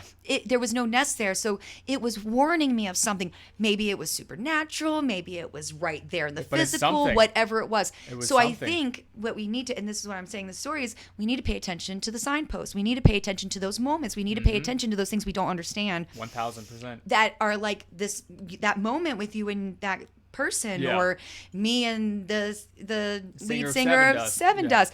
Those moments, there's something there. How crazy would it be if he accidentally saw this Yeah. and he's just like, I remember. I would be pretty like blown away if he actually Uh-huh. remembered that moment, because Yeah. it's been a long time. Someone, and it was, make it It was happen. brief. Make it was so happen. brief. But again, it was just something like, I don't want to miss those moments. And I Yeah. think I have been in relationships, both monogamous and poly, that restricted that. Yeah. So again, talk to your people.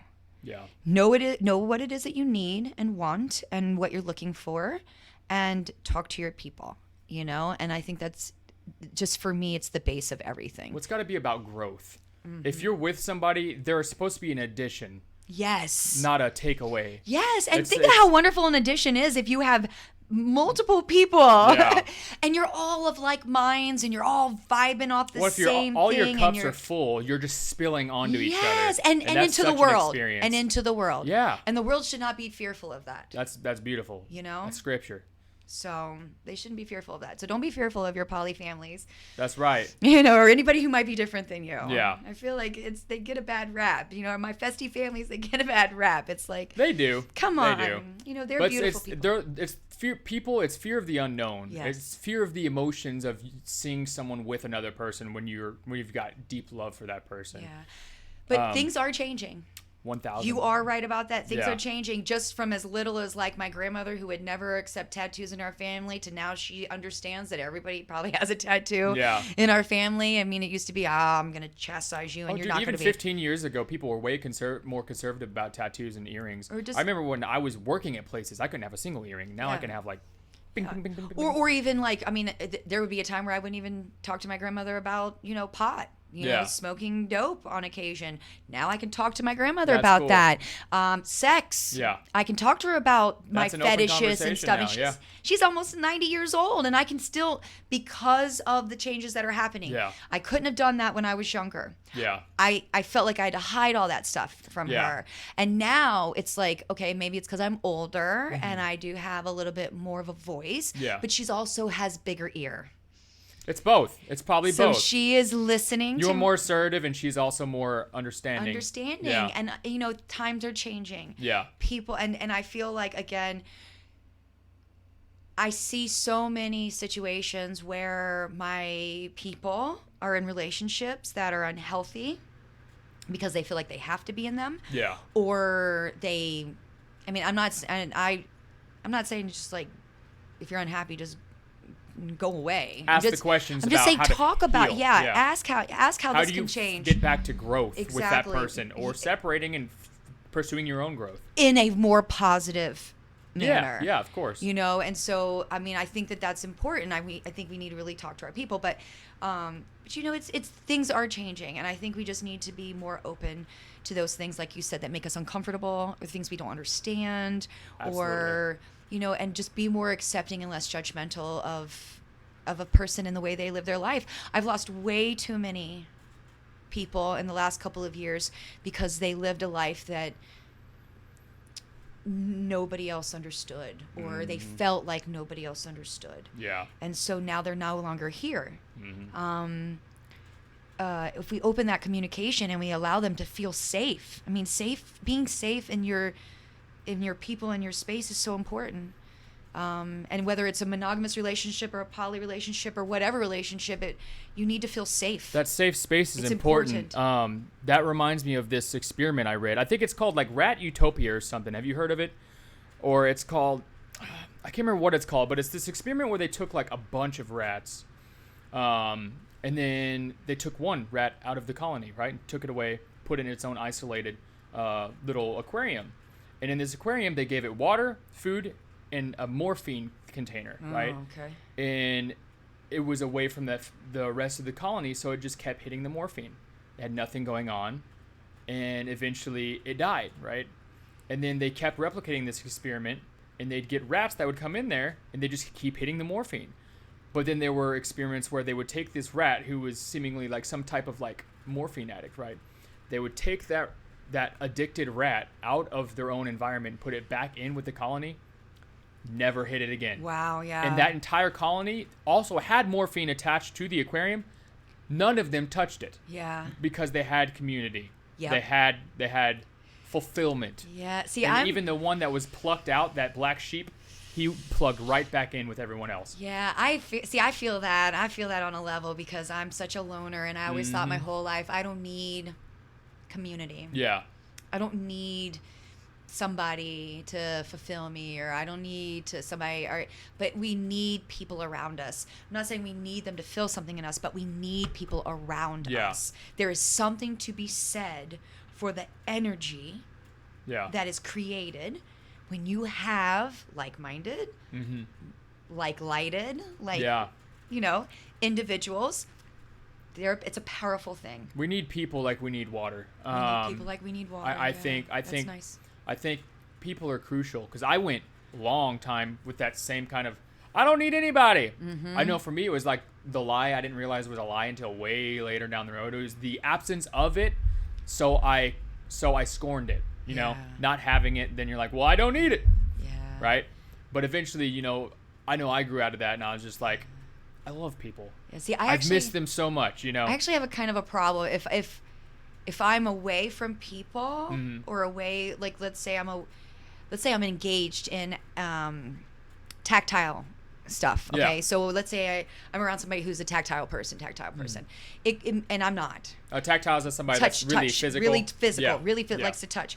So let's say I'm around someone who's very physical and likes to touch. It takes me a minute to warm up to that, but then I get into that zone where I'm like, okay, I'm safe. Yeah. You know, I'm the opposite of I'm tactile. respected. Yeah. I'm whatever. So I feel more comfortable being tactile with that person. Now, take me out of that. Like, let's say I go travel or work somewhere, and so I'm gone for a month.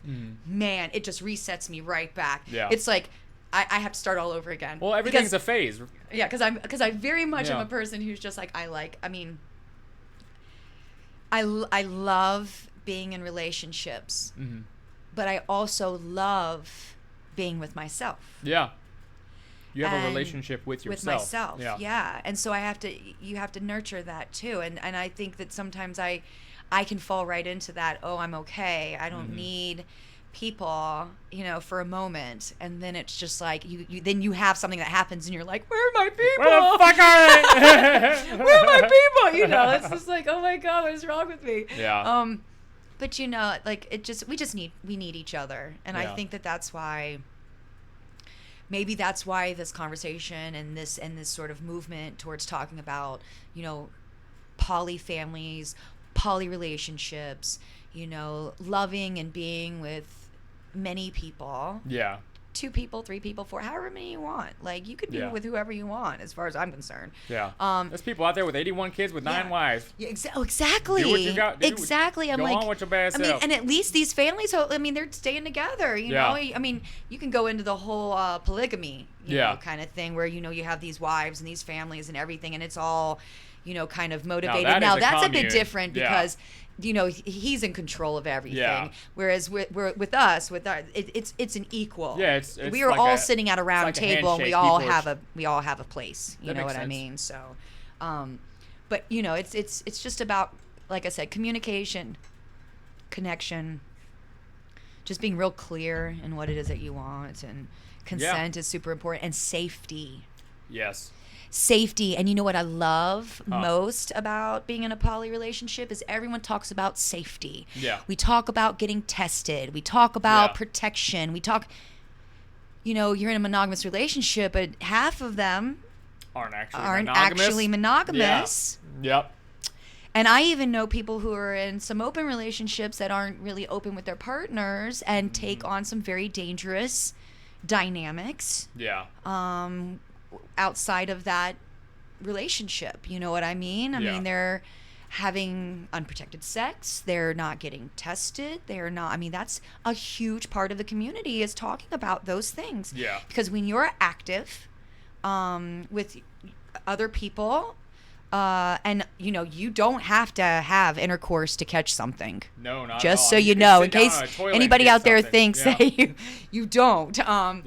It's very important in the community. So in that fetish community, at least in my community, being sober, being safe, being open, these are all very important things that we talk about. When I go, let's say I go to a shibari class or I go to something, the first 15 to 30 minutes is safety. Yeah. Is safety. How do we do this? And every single time, even in advanced class, you always have that basic safety in every single thing. And I think that's just a really important thing to remember. And maybe we need that with families too. What happened to sitting down at a table and like having that strip down daily, where you're just like, let's talk about this. What happened to you? What's going on here? That it's important that we provide that safe space. Yeah. But that we're safe with our people, we're safe for our people. For sure. So, and I know I didn't touch on safety, but to me that's really important. I'm glad you did, because that is very important. It is, because I mean, the more any relationship. And even if you're just out having a good time, and I know a lot of people who are pretty promiscuous, and I say, hey, go for it. Like, enjoy your space, your body, and your time, whatever you want to do. Do it right, and don't harm anyone. But try not, do it right as you can, and try not to harm anybody. Yeah. I mean, that's important. Only you can do that. And a lot of times people don't trust people, but they're very trusting. Yeah. Yeah. They're just like, oh, I'm good. Yeah. Okay. All right, you go get something, girl. Okay. And even if you Or do man. get something, Yeah. by the way, it's okay. Yeah. You know what I mean? It's just an issue that is preventable. It is. If you just talk about, and again, like I said, when you have multiple partners and you have multiple people involved and multiple health things going, you need to know. Like, people need to be informed. And like I said, even even when I went to that conference and I had not been tested, because I was living like, oh, I'm okay, everything's fine. I'm just, I've been with one person for, however many years, but who knows if that person's been with one person, and what about before that person, and all this other stuff, right? So it was very important, so we conducted our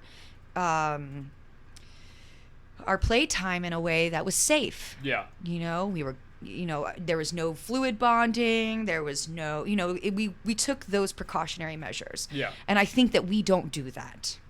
Yeah. A lot of times. Most That's people one kinda thing I just jump love head about first that into FET stuff. community. Yeah. My community in particular is we talk about that. Talk about being safe. We talk about being sober. And I don't hear that from any that is of my pretty rare. friends outside of that community. We are not having deep conversations about, hey, honey, I know you just went home with such and such last night.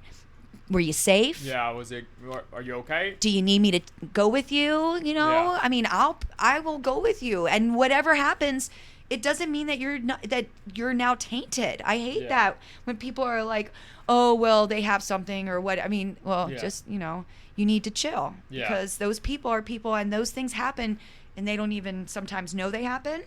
That's true. A lot of this stuff is spread unconsciously. I mean, okay, so look, just for instance, if you Probably talk most about of it, honestly. So herpes. Yeah. 1 out of 4 people. Yeah. Just saying, probably more than that, because now they don't even test for it. If you want to get tested for HSV2, you have to actually go to a Planned Parenthood facility. They won't test you at your doctor's office. Oh my shit. Just so you know. Yeah. Even if you ask, because so many people are carrying it that they don't know. That's fucked up. Well, it kind of is. There's a flip side to that, because the minute they test you and you start stressing, then you start presenting. Now you got a whole nother issue, I suppose. Yeah. I don't know. It's a doctor thing. Because I went in and out, because I was like, hey, I need to get this, and that done. And they go, oh, you have to go to Planned Parenthood in order to get the blood test, because we don't do that here. Yeah. Nobody does it around here. Yeah. So, I can't tell you, probably 90% of my friends have not been tested for that. Sure. And 1 out of 4 at least, my sister says probably 2 out of 4 at this point, carry it. So, you know what I mean? Yeah, that's huge. It's a huge thing Yeah. that we don't talk about. And then we say things like, "Oh, I hope he gets herpes." Well, what if somebody does have it and now they feel really, I know this is kind of going off, but I just feel like it's like this thing that we in the fetish community don't talk about that kind of, we don't treat people that way. Yeah. Well, these are people. We don't talk about it like it's something that's a tainting or it's it's something. Another aspect of life that's just something you deal with. I've had a or couple AIDS, friends when the who AIDS have, pandemic was going on, Yeah. shaming everybody for that. Like, Yeah. that's not how we should be. Yeah. It should definitely be focused on safety, and we should definitely pull back on the reins of judgment when it comes to people who have stuff like that. Because I've known a couple people who have herpes, and like, they beat themselves up about it. Absolutely. And they feel tainted, and they shouldn't. It breaks my heart. Yeah, well, they can tell them they can come to 'cause see I my know they can they see my got it- community, and they we got it love from them. someone that knew that they had it and didn't tell this person. Or oftentimes you don't even know. Yeah. Yeah. A lot of it's a of handshake. times. Please, Yeah. let's not put any blame on anybody with Yeah. this, because a lot of times people don't even know. Oh yeah, for sure. So it's a thing, and I kind of go on a thing about it, because my sister and I, when we grew up, she was all about STDs. Like, when she was a kid, she did all these, like at 10 and 12, she was doing all these like projects. She wanted to be in the medical. Very different for sure, Very and she specific. didn't have sex till very late, I feel like, but Huh. she was always very interested in safety. Yeah. And how we can keep safe and keep each other safe, and and get tested and everything, and you can be tested and come up positive and it be a false positive. Yeah. So I say go get tested several times, because it's Yeah. happened. Yeah. And then you go back and you're negative. A negative is a negative. You don't have to ever worry about that. But a positive can be a false positive. So Weird. it's a variant. It's a variant. I have no idea. You'd have to talk to my friend about that. Yeah. But because everybody I've known. to myself had have scares of some sort or another, and then had to go back and be like, okay, well, that wasn't what they said it was, or they didn't test properly for that. A lot of times they'll test for HSV1 when they should be testing for HSV2. Yeah. Well, guess what? 99.9% of us have HSV1, because you know what that is, right? That's like Mouth sores. Yeah, it's like cold sores. It's the same thing, it's just up here rather than it's a variation. down there. And you can actually have a variation either way. Yeah. So vice versa. Yeah. But again, safety. Safety's important. Talk with your people. Do your thing. Do what you're supposed to be doing, and hopefully everybody will stay happy and safe and respected. And as far as people who are curious about the poly lifestyle, I know there's a website called FetLife where you can kind of dip your feet in and learn more about people in that culture. Now, a lot of it you're going to be a little holy shit about if you haven't seen people hanging from meat hooks. Yeah, I'm on FetLife. St. Louis and stuff like that, you'll see people dangling from meat hooks because for them it's a pain thing. Well, it's a release. It's a release, yes. It's a release. It's a psychosomatic. I've set the hooks for people in St. Louis for stuff like that. Yes. And there's going to be a lot of people with their bungholes exposed on there, dicks out, tits out. I mean, it is FetLife. Yeah, you're going to see some things that, It's like Facebook for very openness. Or I know in this area, it's not very it's active. fetishes, so. Yeah. Yeah, and you know what? More power to them, even if half of those are probably not my thing. And I'm going to correct you here in that you say it's not really prevalent in this area, but it is. Really? Oh, yeah. We have a community of people I guess here. when I was on there, it just seemed like a bunch of dudes with their dicks out. Well, you're going to get dudes with their dicks out anyway. I get that on my phone. You know what I mean? Oh, that's terrible. I don't have to go on FetLife to get that, but, but at least on FetLife, you know what you're in for. Yeah. You consent. Yeah. You consented to So get it's a on very the open site. place. Yeah. I know there's like threads posting stuff. I know there's like I saw there's like a Carbonell thread that was posted years ago, and just like once every other month someone will post in there. Yeah. Well, there is a community here for anybody who is looking to get into the fetish community. Oh yeah. You are more than welcome to reach out to me if you'd like. If you're listening. This is Amber Blakeslee. Yeah, I'm on Facebook. She's on the Facebook. I'm on the what is it now? The Meta, or I don't know. Anyway. Oh yeah, they were gonna have a name change, but still just Facebook. I don't understand. Well, it's Metaverse on the Oculus. You go into right. Have you ever played with that? I've messed with a VR before. Actually, it was an Oculus. Cool. Dude, it's cool so as fuck. Cool. It's reality shattering. Man, well, see, I'm a gamer, so I'm a big nerd. I had a gaming facility for years. Oh, that's right. You were mentioning that. So I'm a gamer. I haven't gamed in quite a while because I've been doing other things. My buddy George, he had a Oculus, and we played Resident Evil, not Village, but the one before that. And I played for like 2 hours with this thing on. And your whole awareness is in this other place. Oh, it's amazing. And then by the time I took it off, my arms didn't feel like my arms anymore. Yeah, you kind of. I almost got in a wreck because it like shattered my reality so much. What do you call that? Like you get your sea legs on or something. Like when you go from sea to land or land to sea, you get kind of your body has to adjust. Same thing. Yeah, for sure. You're doing it. But you talk about safe sex and safeness and security. That there you go. That's some safe right there. Did you see Ready Player One? Oh my God. I love that movie. I can't wait for that to be real life, and it's so close. Well, I'm a big futurist because I love the idea of artificial intelligence, of video games, of just like creation, like just stimulation, and just having fun. And virtual reality is going to open the doors for a lot of things, a whole lot of things. I'm sure even FetLife will have VR one day. Absolutely. If it stays a website, there will be a VR FetLife portion where people can actually have safe stuff go on in a different area. Yeah. How wild would it be to have like Judge Dredd like shit, physical response suits on, like to be able to haptic, feel and see this thing, but actually not like be in the present world doing. Isn't it? It's fascinating. I think it's incredible, and for us to even be able to not only imagine it, but be on the cusp of going into this next. It's coming. It's coming. So. I know they've got these for like running in games, playing like Call of Duty and stuff like that. They've got these big full body suits that were inspired by Ready Player One, where you can run in place and you're actually running in the game. Yeah. That's the crazy thing, is like most of our crazy technology comes from just some person thinks of it in a movie and then it becomes real life. Right. There's a company that came up with jetpacks. Now there's military making like medical field jetpacks where you could like save people on the battlefield with this jetpack. How cool, right?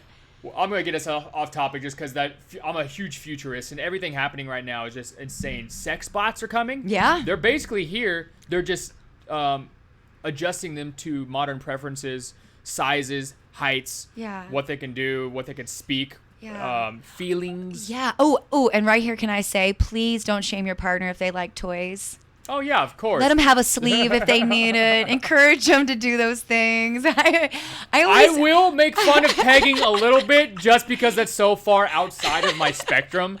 I got in an argument with somebody recently where I was joking, but it was a joke, an open joke on a Facebook post where I was just talking shit about pegging. It was just because it's strange to me. Okay. It wasn't that I hate anyone that gets pegged. It's just it's so outside of my spectrum. Yeah, well, we can talk about that another time too. Yeah, I've for actually participated in pegging. So. No. No. But and it's a beautiful thing too. You know, it's everyone fine. has Just their not thing. Me. Just not me. My thing is cool. Exit only. That thing. The universe made that with one purpose for this man in particular, but you know what? Well, and they will, and doctors will tell you the same thing because it is an out only. There are a lot. Okay, so I worked. I don't anymore, but I worked for a lot of really well-to-do individuals, and one of them was a plastic surgeon, and he had been a plastic surgeon for over many years. I won't say how many because he's local and people might know, but he said that he had to get out of it when all of the procedures were now anal. People wanted their anuses tightened because they had so much anal sex they didn't realize that it lessened their sphincter muscles, and now they. Man, so that would be probably hard to drop a deuce every once in a while then. And so it was too loose, you see. Holy cow. Can you imagine if you were out when you're walking? So what the fuck? It doesn't, I mean. And you're like, yeah, so you should definitely get into pegging. Yeah. But everything in moderation. None of that in moderation. And use your exercises, my friends. Use your exercise. I'll talk shit, but I mean well. I know you do. It's so outside of my spectrum. But again, I don't want anyone to feel shame for anything that they do. I am a body positive, sex positive. That's awesome. That's great. I want everyone to feel comfortable, and anybody's more than welcome to come and talk to me about anything they want to talk about. And it's even for shock value. Yeah. Come at me, and I will sit everybody. If you want to get a hold of her, just talk the crazy stuff we've been talking about. Pick her brain. Well, I mean, I feel like I don't want someone to be in the position that I was in, where I felt like I was so strange and different and didn't have anyone to talk to, and it took years and years of talking myself up to even accept that this was a part of me, and I needed to figure out why it was a part of me. Yeah. And so, I mean, going to that conference, to the fetish conference, it was a huge deal for me, and it changed my life. Like immediately, it allowed, and I'm not saying what I did there, just going there and knowing that there were other people that were thinking the same thoughts as me, that were wanting to do the same things as me, that were doing things that were in a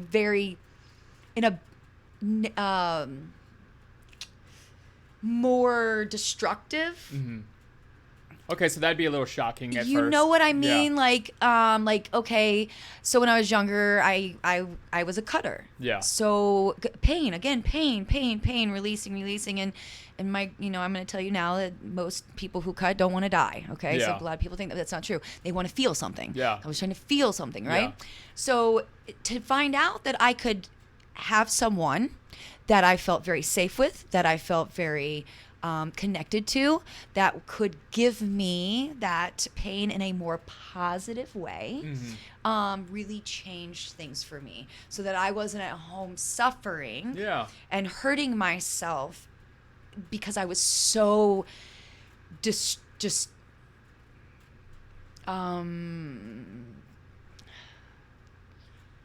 I just felt so alone, and I felt shameful for talking about the things that I needed, because growing up in a Catholic and Southern Baptist household, I mean, hell, I didn't masturbate really until I was way older. Yeah. and then didn't even really understand what the connection, what an actual connection is. Yeah. I mean, sex. It's like, okay, you go out and you have sex, whatever. Yeah. But there's an actual connection There's there an that you need to energetic exchange nurture. there. Yes, Yeah. and you're fluid exchanging, and you don't even think about these kinds of things, Yeah. and you're engaging in all this dangerous behavior that you don't even realize is dangerous, because you don't know how to come to terms with what it is that's in your head that nobody is allowing you to talk about or feel or whatever. And so I just want people to know there are places, there are people, and you can talk to people. Like we're here. Like I'll listen. And if I can find someone, I can't always help everybody. Yeah. But if I can, I'll find you somebody. We're going to try. That's nice. I will That's connect nice. you with Yeah. someone that I trust Yeah. and can guarantee will take good care of you and your feelings and your space. So anyone curious in learning about the poly lifestyle or anything that we've been mentioning about, she's totally cool. Messaging her, respect her space and her boundaries, and she'll do the same for you. Yeah. Anything else you want to touch on before we end this stream? I don't think so. Just love your people. Yeah, love man. yourself. Love your people. And, I mean, life is really short. You know what? This life. I was just thinking that yesterday. This life Yeah. is really short. Yeah. And we have such limited time. Just do what makes your heart happy. As long as That's it's right. not hurting other people. Yeah. I mean, can't really speak to hurting yourself. I prefer you not to hurt yourself, Yeah. but you get to choose what you do there. Yeah. But just be. Just remember, consent is important. Yes. Communication is key. Mm-hmm. Try to be clear in what you're doing, and just, find your people, find that space, and then revel in it. Yeah, man. Explore. Yeah. Blossom. Bloom. Definitely. Well, Amber, thanks for coming on. If anybody wants to get a hold of her, she's on Facebook.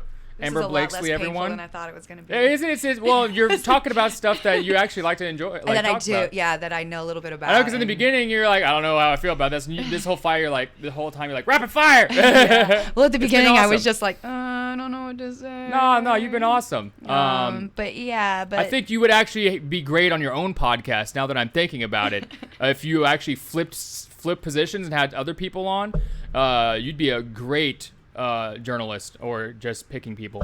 Cool. But yeah, hey appreciate y'all, that. thanks for coming on. Lucian Black here with Into the Chasm. Find me on most apps, and stop by soon again.